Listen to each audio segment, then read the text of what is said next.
Hello everyone, welcome to the next day of the sharding status, whatever this workshop is called. Hope it will be, you will find it as happy as the previous days. So I guess first of all,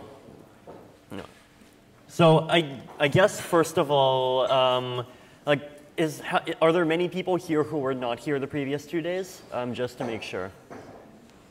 Okay, so about 2. I mean, yeah, so I guess sorry about the oppressing the minorities a bit, but I will kind of like assume somewhat that people, some knowledge of how the Casper and sharding design works.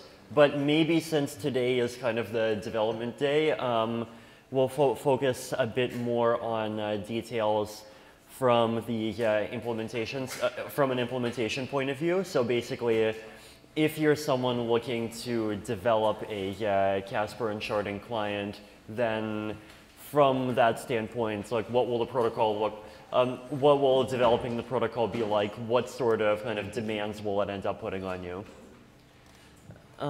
So I guess we'll start off with just kind of repeating a simple description of the beacon chain. So there is first of all, there's the existing proof of work chain that we kind of that we know and love, and throughout the basically the all but the last phase of the sharding roadmap, the existing proof of work chain is going to continue to exist, and it'll continue to be a chain. As long as the CryptoKitties and the gambling ICOs stay online, it'll continue having an onco rate of about 20 to 25%, unless Alexei's optimization work pays off really well. But at the same time, there is going to be this kind of new beacon chain that starts up, right? So first of all, like in the current setup, there is still going to be a smart contract that lives on the main chain. And on the main chain, like basically there will be, as part of the main chain state, there will be this contract, and into this contract, users will be able to send deposit transactions.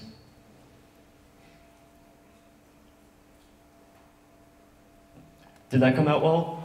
32 ETH. Okay, yeah. So basically, you'll be able to send your 32 ETH into the deposit contract, along with 2 other parameters, right? So the function is going to have 3 parameters. First of all, it's any transaction that's depositing will have to actually contain 32 ETH.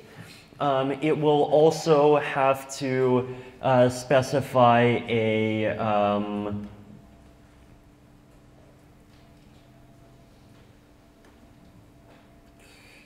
pub key. And it will have to specify another thing.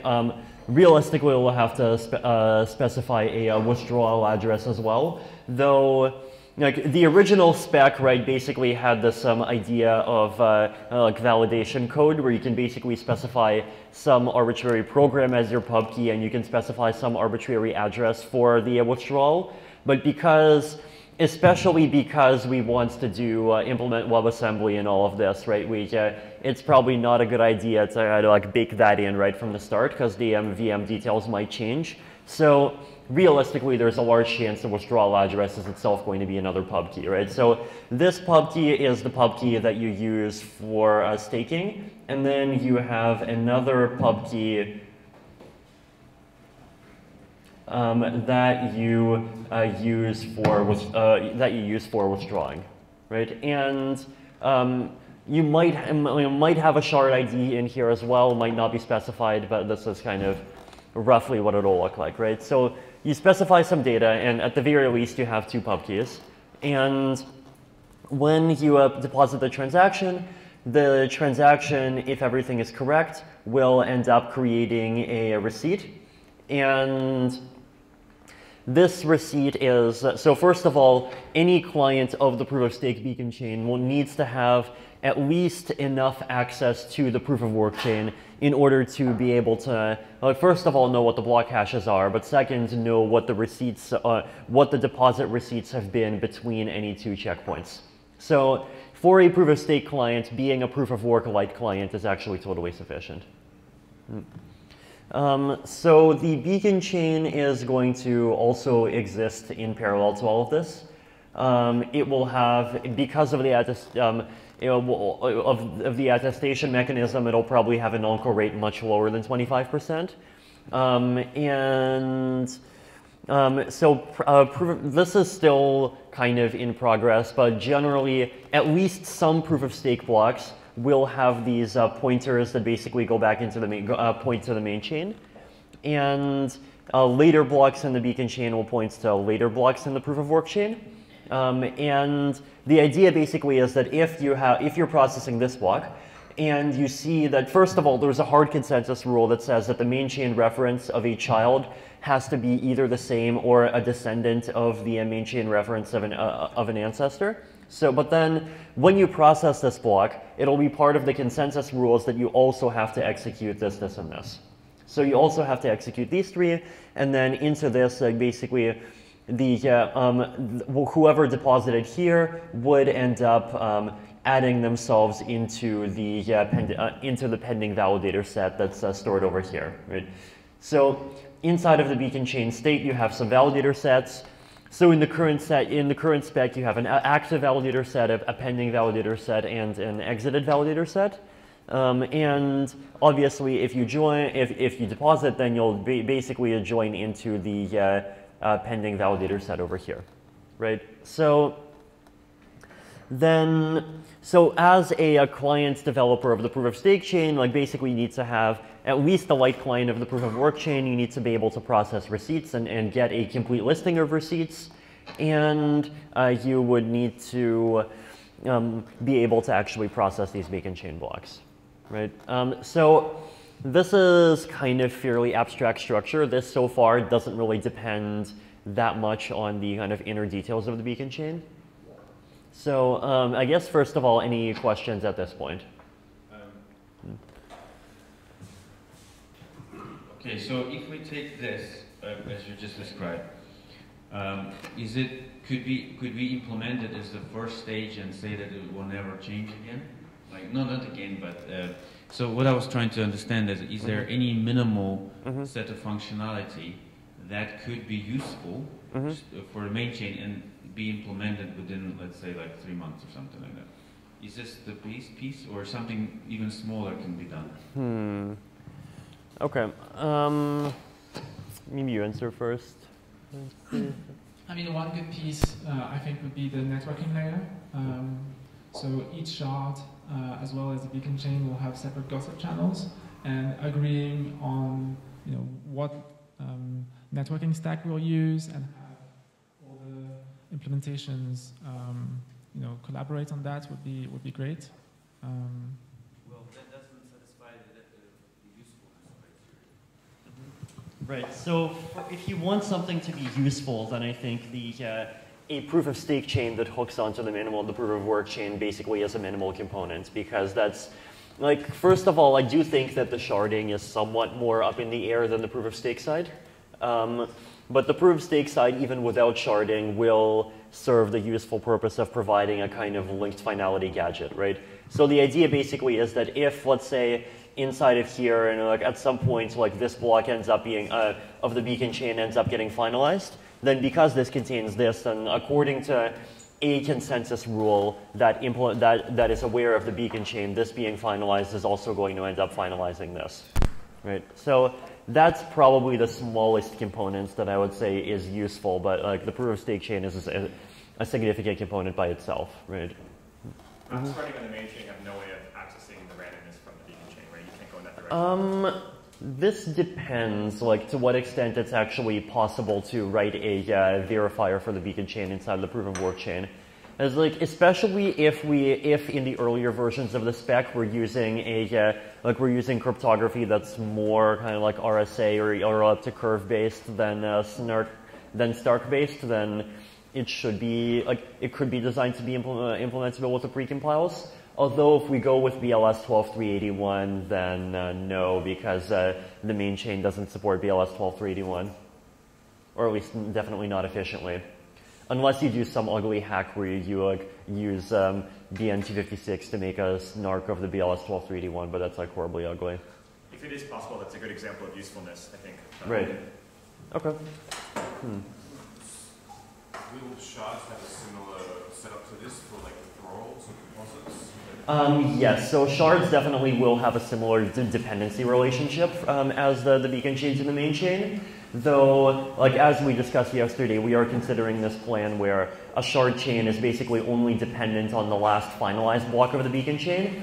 And the purpose of that is that basically increases the stability of the mechanism, because like basically there's no chance of like the beacon chain reorg leading to a shard chain reorg, and that also means there's a bunch of code you don't have to write. So if you say that the proof of stake chain is the minimal useful thing we can do, the next question is maybe not to directly to Vitalik, but to our maybe Matteo, like how close is that to what had been implemented in the Casper FFG work? Could we reuse some of that work? Is it, how different is it? Maybe let Danny answer somewhat. I think it's really different. It's entirely different. Can you explain Nothing can be reused. Can you explain a bit more why is it very different? Just so people understand. The core of Casper was happening inside of an EVM contract. This is moving the core of Casper to a sidechain or another chain. So there's reusable concepts in terms of validators and then voting on things and finalizing things. And the way that it can be used to finalize the existing main chain is similar to how the contract is going to be used to finalize the main chain. But other than that, in terms of like the actual development, architecture, and components, we all have some more knowledge and industry knowledge and things and intuitions around some of these concepts. But other than that, it's fresh. For better, of course. I think for better. I was just going to say that at least from the kind of like research concept-y perspective, it's like the same finality gadget in some ways, but exactly as you said, the contracts that don't have to be rewritten or refactored. But I think the function should be very similar. So there is no Casper contract anymore. The only contract that exists is that like one-way burn contract. But by contract, I just meant code.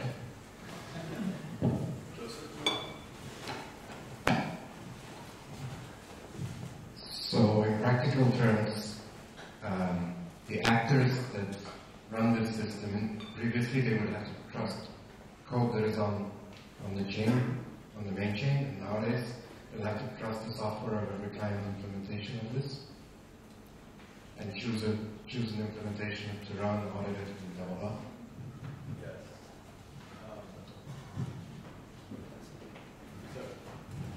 in that respect, one of the benefits we kind of thought about the Casper contract design was that you have all of this heavy lifting consensus code that would only have to be written once.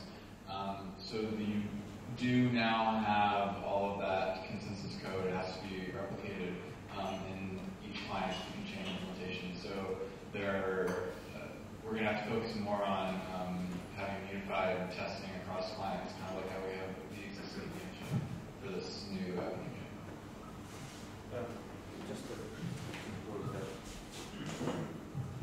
So if conceptually things are very similar, but the implementation is different, can we just take that specification and just change it a little bit and issue another specification which will be for the first thing, for the first minimal thing? I mean, one of the dependencies of the first minimal thing is going to be the heartbeat and the random number generator, and this is not at all finalized right now. So one of the things you could do, I guess, is like black box it and abstract it away and just use block hashes. Block hashes or something else. I think that might be quite useful because it kind of brings us. Yeah, I think like Actually, not like using block hashes as randomness for like the test sets is totally fine, because like realistically, if it's a test that we don't really have to worry much about attackers, and actually if someone does like do randomness manipulation on the block hash, that would be great because we can see what the effects are. No, like the other parts of the structure, right? The parts that have to do with like maintaining the beacon chain state and like producing blocks and so forth, I think are definitely implementable and useful. One other thing, the black box, by the way, is the hash function. Like, use Blake for now, but like it's something that might end up getting swapped. And another kind of crazy idea to what Danny just said, instead of implementing this in every client, we could implement an e-button or button. I was going to say that. But that, just even if you do just implement an Watson, that's one implementation. It doesn't really stop anyone else from implementing. I mean, we could all decide, let's just have one beacon chain implementation and kind of like a Bitcoin core implementation of beacon chain. But that doesn't, it's still like an open protocol, anybody can implement any version. Whereas when it was an implementation in the EVM, it was like, did we just say that contract is it? You know, it was a little bit different. Yeah. I will mention that I am like, at least I personally continue to be kind of like pro multiple implementations, in the sense of like multiple actual implementations of code. And I think the reason being that, like, first of all, like we've seen other blockchains that have one implementation, and even with like EOS, right, they have one implementation, there was a bug a week after, and like the entire thing just shut down until they had a totally decentralized phone call and got it back together again. So it's like I don't think that, especially not in the short term, we're not kind of slow moving enough to be able to take the Bitcoin core approach, which is like basically in practice changing very little and moving slowly. So I mean, if we want to preserve like a very high degree of network uptime and stability, which like especially as we've seen from the DOS attacks, I do think it has served us well. I was going to say, yes, I agree with what you both Danny and Vitalik said.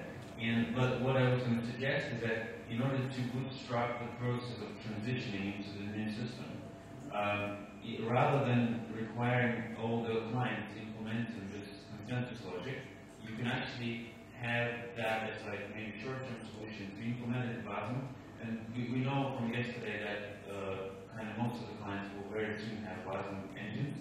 And so you can actually get it running very quickly, and then you just let other clients to implement it the way they want, in the time they want. So that means that we don't actually have dependency on everybody implementing that at the same time. So people can just do whatever they're doing now. So that might actually be a solid solution to get existing clients ready, if existing clients want to use some sort of common implementation. But there are a number of maybe more agile sharding first clients that I think are going to work on it. But I agree, like, let's pump out a lot of implementations and say if you want to use it. Yeah. That's absolutely fine if other clients want to use their own implementation, but that would at least be an option for any client to not do that work now if they want to do something else at the moment and just rely on the one that was in whatever team would do. So another thing that's worth pointing out is that, like, you can also get a lot of the benefits of this by doing basically like separating the two parts of it out. So basically you have established that the proof of stake clients should basically only talk to the proof of work chains through clients through RPC, and then theoretically they can share a lot of libraries, but like the goal would be that if you want to use the Python sharding clients together with a Geth node or the other way around, then you should be able to. And then like if one implementation comes out far ahead of the others, then they can just use that one implementation plus using whatever other node that they used before for the main chain.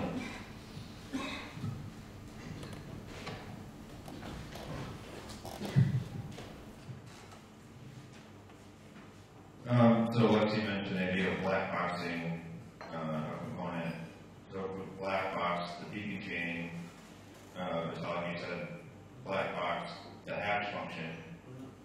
Could you expand on that? What is the hash function? What hash function are you talking about? Sure. So one correction is that we're not black boxing the beacon chain. We're black boxing the or we're suggesting black boxing the random number generator. So, well, I guess by black boxing, what we mean is just like replacing it with some possibly horribly insecure component that still satisfies the same interface. And the idea would be that it can be kind of like swapped out with the real component later without changing any of the rest of the code. So for the random number generator, like obviously, like we're thinking of 5 design, well, okay, not 5 designs, 2 designs, and it can be but until those designs are perfected, you can just use hashes. For the hash function, like we've been doing research on like Stark-friendly hash functions, at least, so like arithmetization friendly hash functions generally recently. But even before that, like basically, like you can, outside of the fancy new stuff, like I think we both like Blake 2, and Blake 2 is like fairly fast, and there's a bunch of libraries for it, and and it's substantially faster than SHA-3, and we can like get rid of this stupid issue where we're using a slightly different non-standard version of SHA-3 because that's how it historically turned out. I mean, another thing where there's potentially going to be some change is the VLS curve. So we haven't finalized which curve we intend to use. I think the 2 main candidates are either the old Zcash curve or the new one.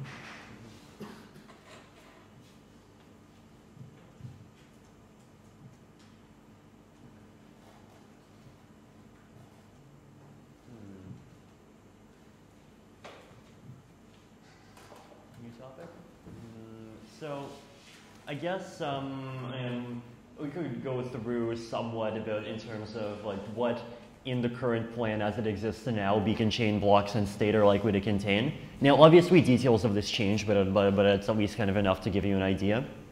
So so this would be we can look at the beacon chain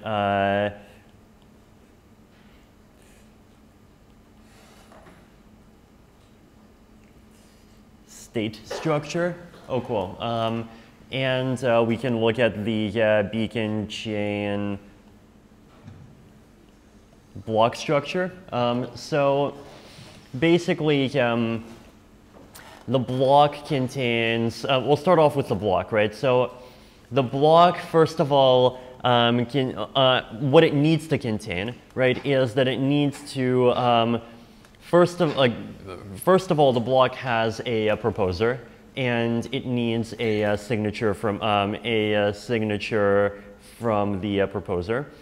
Second, a block contains attestations, and you want because we're using aggregate signatures, you want an aggregate signature for the attesters. The block, so now also this second signature is an aggregate signature, which means that you also need a bit field. So you want basically a bit field of attesters, and the bit field basically is just like a list of bits, right? So if you imagine you have, say, 5,000 attesters per block, which could totally happen, then this bit field will basically just contain 5,000 bits, so 625 bytes, right? The signature size is going to be either 64 or 96 bytes, no matter how big it is. And the one other thing that's worth pointing out is that it is theoretically possible to combine together the proposer and the attester signatures. So there are, like, there's totally some opportunities for optimization here. So that's proposers, attesters, block attesters.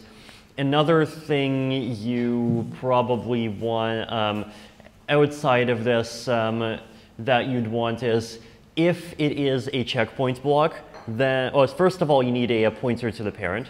So you need a pointer to the parent. You might also need a main chain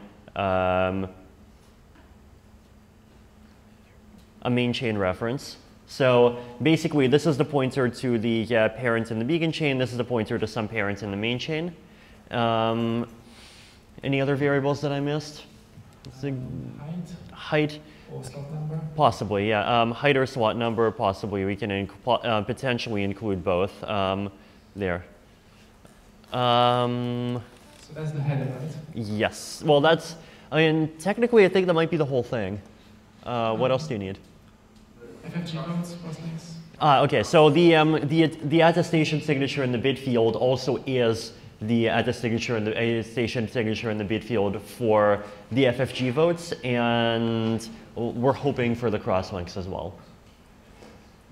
And we might need other things like transactions for slashing conditions. Yes. Yes, so things that we haven't fully finalized yet basically are probably like transactions for slashing conditions, like basically validator penalization. And I mean, as far as structure goes, it might make sense to like include records of, include in here basically a list of records of what validators joined. Like technically that's redundant because the information is in the main chain, but it would be a good convenience feature because then you would be able to actually fully validate a beacon chain without having the main chain if that's what you want to do. So if you do that, then that would basically look like you trusting the validators in the beacon chain to say who the new validators are, which is a not a perfect model, but like one that you could trust if you wanted to. There might also be some administrative transactions if you want to deregister as a validator, or if you want to top up your balance if you've suffered some penalties.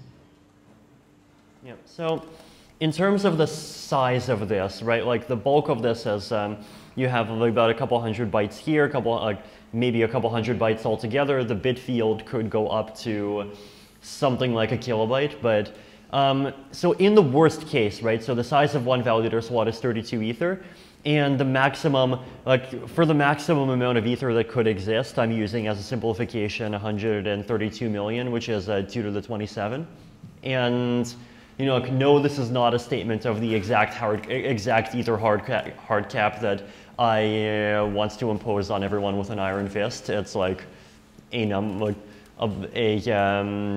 it's a kind of like a number to use to kind of keep in your head and think. And what that gives you is 2 to the 22 validator slots, which is about 4.2 million.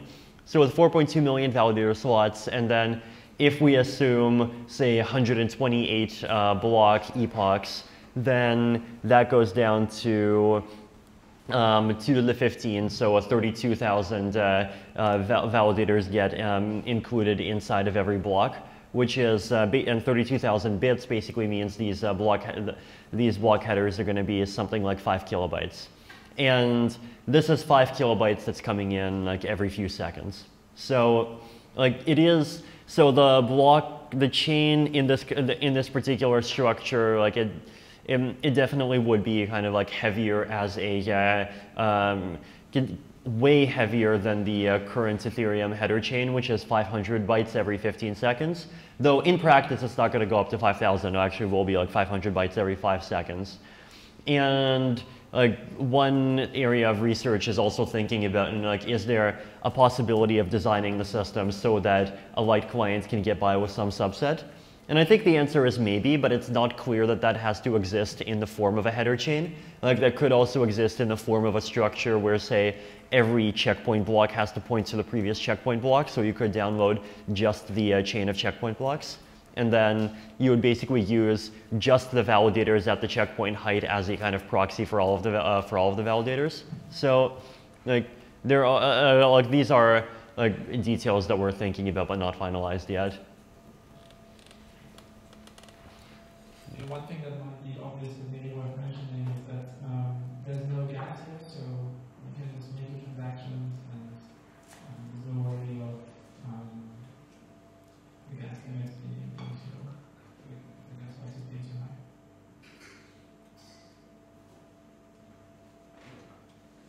So that's a shard block? Yes. No, this is all beacon chain. That's the beacon chain. You said there's a pointer to the... Oh, okay, sorry. So this is a pointer to the previous beacon chain block. This is a pointer to the main chain. There's no point, well, so remember, the only case where the beacon chain contains pointers to shards is where you have a crosslink. And so, like, basically the idea is that these signatures are going to simultaneously be signatures of data where the data can be calculated. But basically you can, like in the structure, like you might end up wanting to explicitly include like a list of what checkpoint hashes people are voting on, right? So basically you have this aggregate signature, you have the bit field, and then you'll probably also want to have a list of checkpoint hashes. And the checkpoint hashes ultimately do kind of like go above and they attest to shard blocks. Okay, but if we only want to experiment with the beacon chain functionality and not black box all the details of the signatures, then you can like basically like sign the hash of 42 as a checkpoint hash, and we can keep doing that until we're ready to have real shard chains.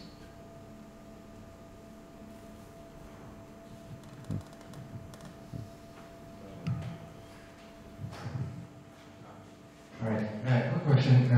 Because there is no effective supply cap on these, how does that affect the number of validators and so first of all, like there is the discussion of, you know, like how big are the rewards going to be, and like will there, like proof of stake requires much lower rewards than proof of work. So I think like the community should, you know, like as I've said before, think about like eventually going down to zero issuance and having a supply cap. But even if it doesn't, right, that basically means, even let's say, worst possible case scenario, like it requires 6 million ether issued every year, which it totally won't, but that's the current issuance.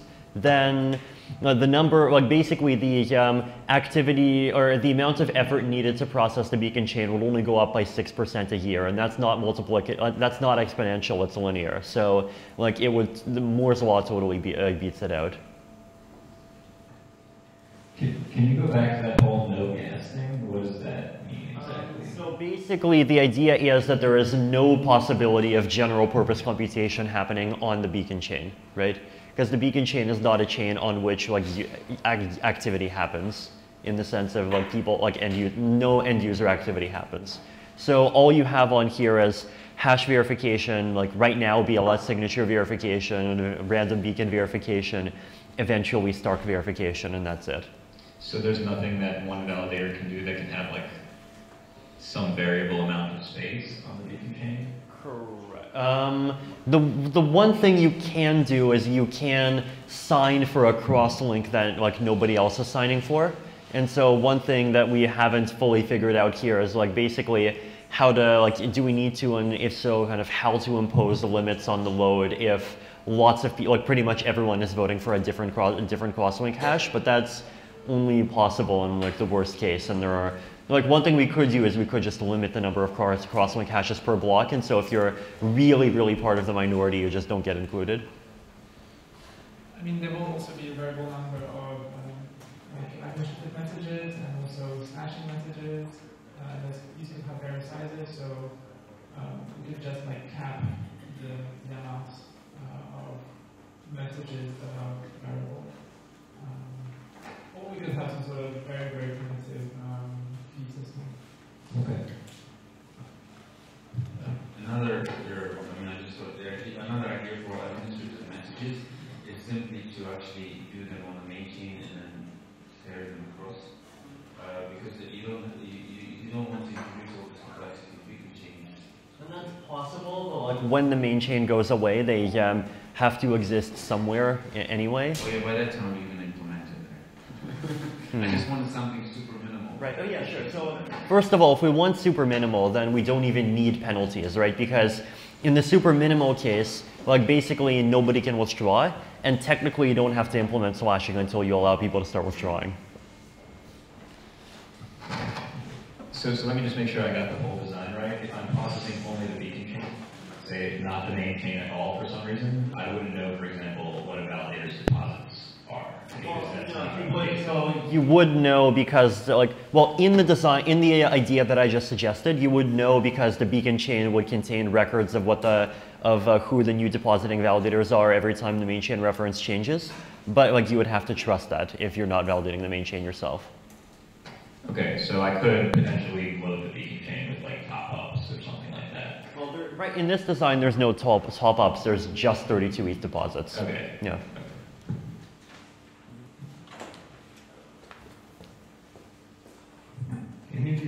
entail some fork choice rule and what we're using for it, for the beacon chain?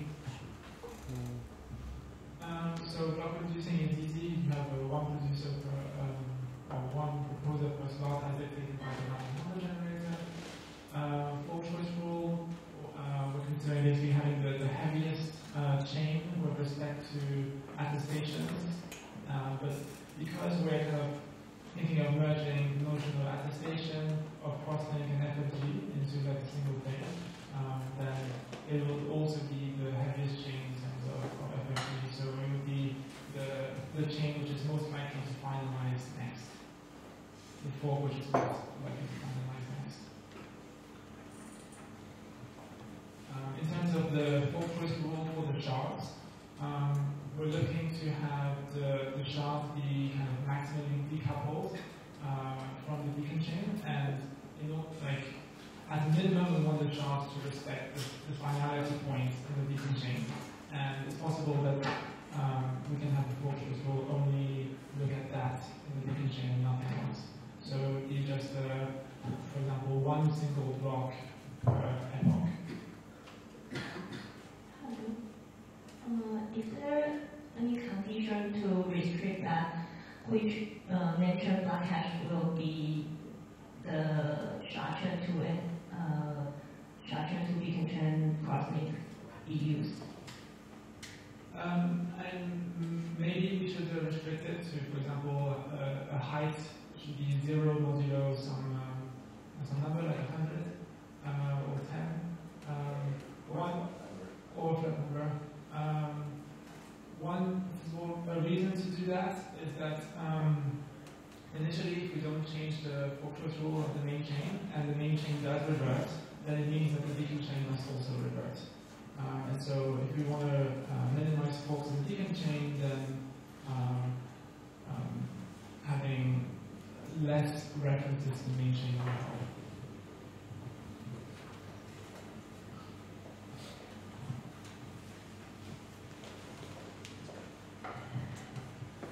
Just going back to black boxing the random number generator, so I don't see that in the block, it'd be in the state. So there would be two parts, right? In the state you would store a random number generator state, and then in the block you would contain kind of like reveal messages, and like there could be random reveals, it could be like VDF solutions and proofs. Yeah, so there would be a reveal message in here, I guess. I'm not drawing it now, but you can leave a kind of like empty slot as like some byte field, and for now like it can be empty. But well, if we're blackboxing the random number generator, right. So I guess hear about reveals. Right, we do. But well, so I guess like the simplest black box random number generator that you can think of doesn't require any reveals at all, right?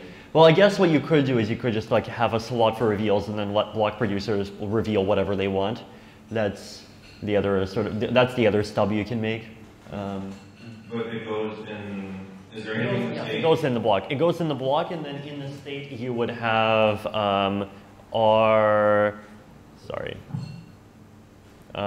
and G state there.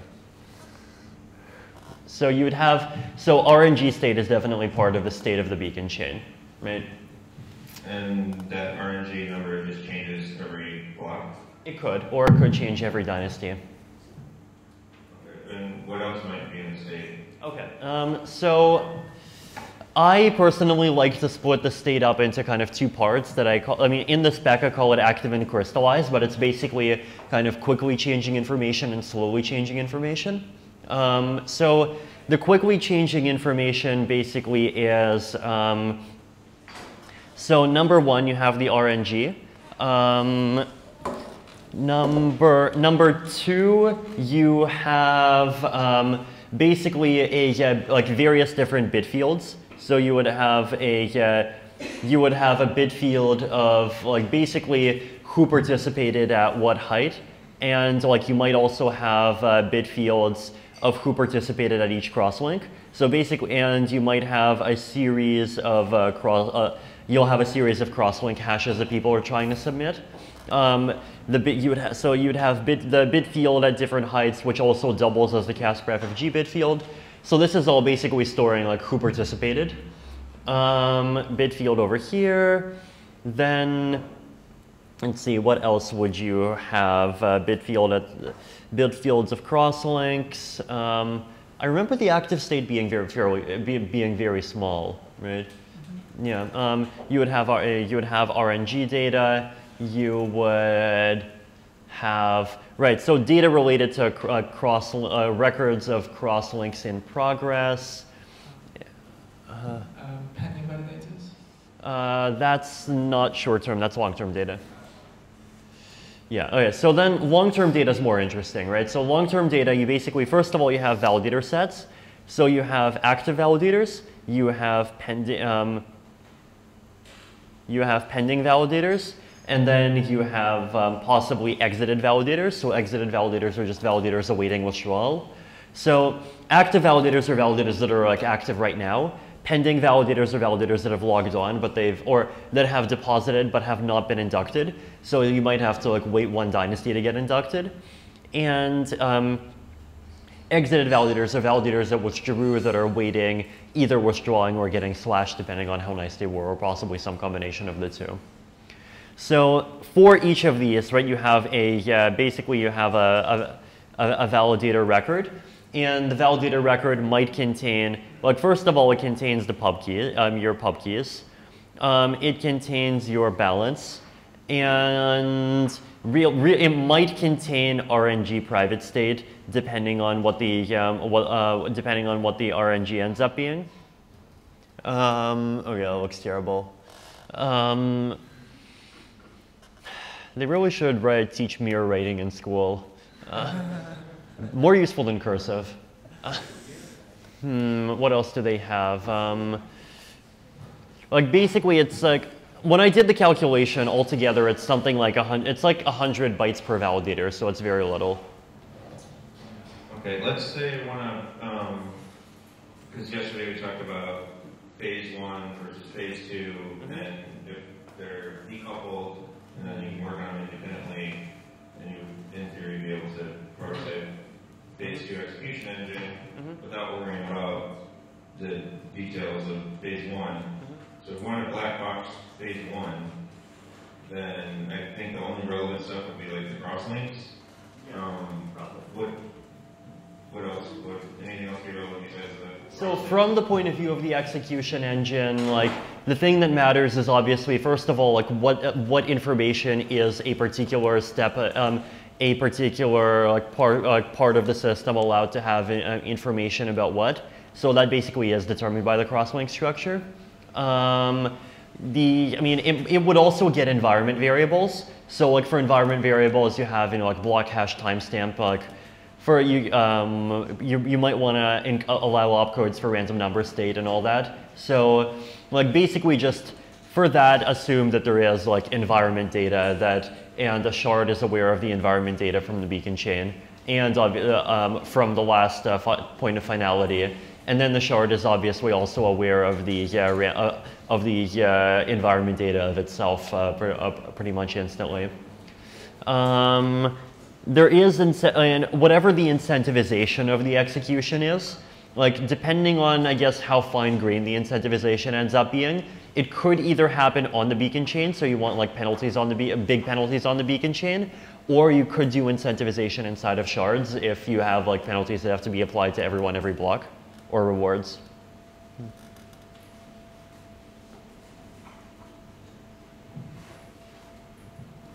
One thing that could potentially bloat the slow changing state is the stashing conditions.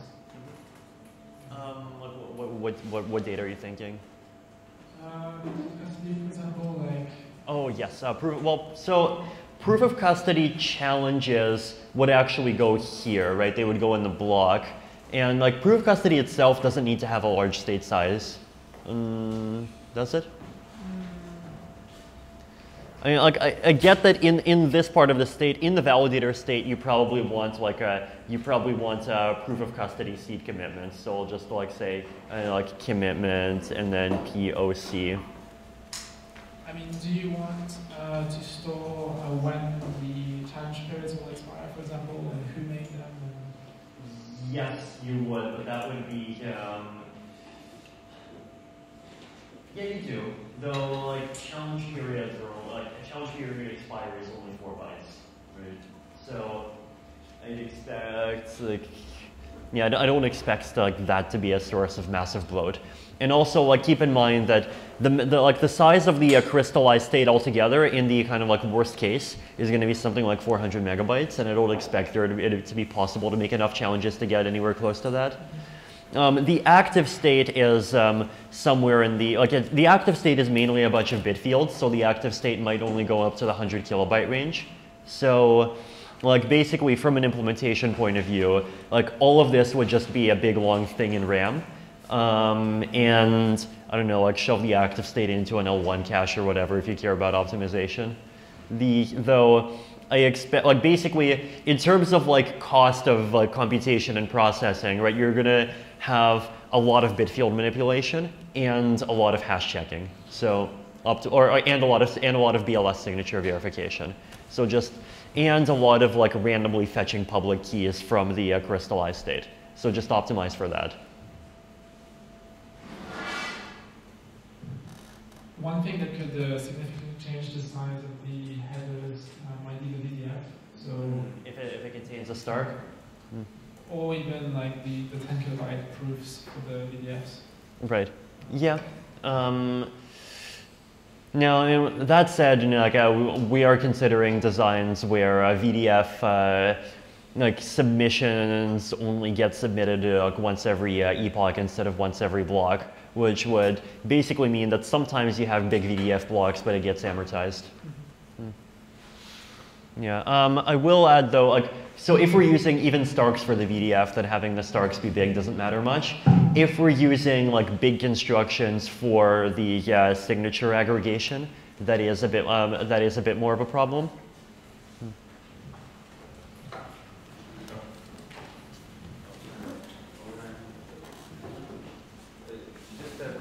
Just a general, maybe something to think about. So because we kind of, I get a feel that we're not even quite sure what is going to go into the blocks or what is going to go into state. Maybe we forgot about something. And perhaps what we need to do is that to make it a bit more generic, to sort of like treat the block and the state as a piece of cells, like a set of cells, and then we can reference them in like some sort of state transition functions or whatever, eligibility functions. So I will, like, from a development point of view, right? Like, there's things that are easy to change on the fly, and there's things that are difficult to change on the fly. So adding parameters to header structure, like especially if you just have one implementation and don't care about consensus, is fairly easy, right? So I don't know, like I think Danny's already like implemented at least some of the changes to the spec that I made since I wrote up that proof of concept code, right? So, like, in general, like as far as basic structure goes, I feel like yes, you know, like some parts of the active state and some parts of the crystallized state are not finalized, but that's not the sort of thing that it would take like month delays if we end up rethinking it. Whereas if we end up rethinking, you know, the whole concept of the beacon chain and its particular type of relationship with the main chain, then that was the sort of thing that would cause more than a month of delay. So, like, it's like at this point, I feel like the concepts are definitely more crystallized than the implementation details, and that's in part because we realized that like crystallizing the concept is probably what matters more in terms of providing kind of development stability than crystallizing or like specifying exactly what like all of the 32-byte hashes look like and what the alignments are. This block is only a header; it has no body. The block, correct. This does not need to have a body. Now, there are no transactions, but would it make sense to redefine it, like consider the signatures as part of the body?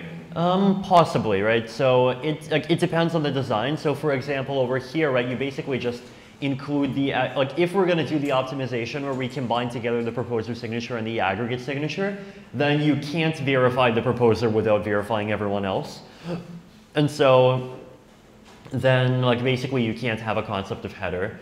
Whereas, like, if we don't do that, then you do have a concept of a header. Another thing worth So like that is one trade-off, and then the other question is like, by having headers, who are we trying to serve anyway, right? And like my answer is we're trying to serve light clients, but there might be other ways to serve light clients, such as, for example, basically having a block parent structure where you can verify a subset of the chain instead of verifying the full chain if you want to. Could you give us a quick summary before we go to lunch? Okay, so I guess the beacon chain is a pretty radical thing compared to the previous design. It has a bunch of core functions, heartbeats, random number generator, which is something that developers can abstract away. It has this notion of attestations, which actually does a lot of work and simultaneously does help with the beacon chain fault choice rule, but also with FFG rows and crosslinks. And that's going to involve DLS image aggregation. And for implementers, I guess you can start looking at DLS. It's very clean design, but be wary that we haven't finalized the curve yet. And then there's going to be a whole part of accounting. So the beacon chain is going to process the registration messages and the deregistration messages, as well as all the micro rewards and penalties, as well as the larger penalties in terms of slashing. I guess one thing to note as well is if the balances go too low, then there will be forced deregistrations for the validators.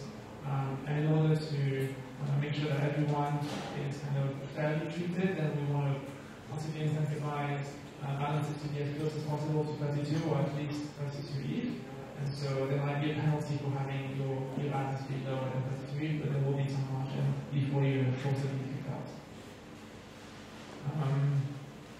Yeah, I mean, in terms of what developers can start doing right now, I still think there is a lot of work to be done in standardizing the networking stack, and that's something that can be done completely independently from what we're doing.